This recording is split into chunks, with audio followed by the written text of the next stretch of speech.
આવું જ એક બીજું સોશિયલ મીડિયાનું સાધન છે બ્લોગ્સ.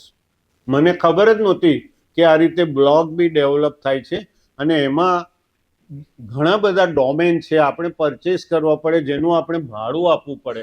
હોસ્ટિંગર છે, વર્ડપ્રેસ છે, પરંતુ ગૂગલનો બ્લોગ સ્પોટ નામનો જે છે ડોમેન એ ફ્રી છે, બિલકુલ ફ્રી.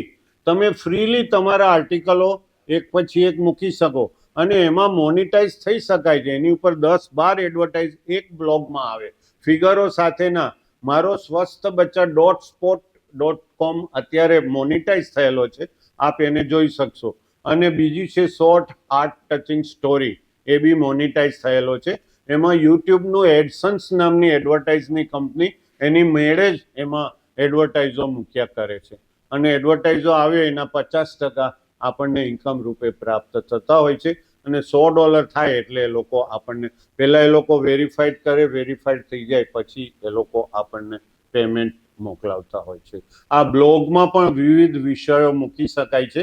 અને આ બીજી હું તમને બ્લોગની એક કારીગરી કહેવા માંગુ છું. બ્લોગમાં તમે કોઈ બી લેંગ્વેજ કઈ વાપરવી બધા પૂછતા હોય છે.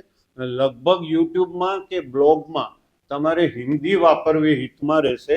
કારણ શું છે કે ઇન્ડિયાના 80% સ્ટેટ્સ, અમે લોકોએ પેલું કર્યું સર્વે, 80% સ્ટેટ્સ હિન્દીને फॉलो કરી શકે છે. बम्बैया हिंदी હોય કે दिल्ली की हरियाणवी का हिंदी है, हिंदी तो हिंदी ही होती है.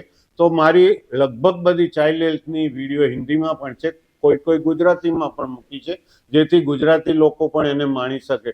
તો જે બ્લોગ્સ કે એ હોય એમાં તમે ધારો કે હિન્દી લખી હોય તો એમાં રાઈટ કોર્નર ઉપર ચેન્જ ધી લેંગ્વેજ નામનું એક કોલમ આવે છે.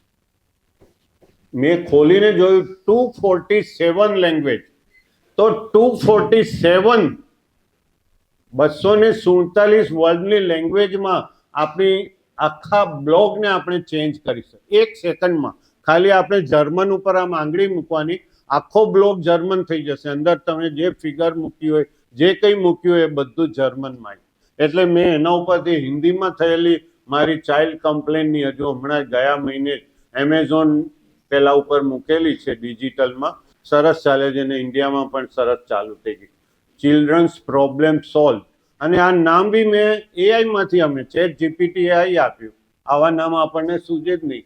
મને એમ થાય 25 તકલીફો દૂર કરો એવું નામ આપણને આવડે, પણ આ લોકો નામ પણ અજીબો ગરીબ આપે છે અને એને લીધે યુવા જગત આપણી તરફ આકર્ષાઈ જાય છે.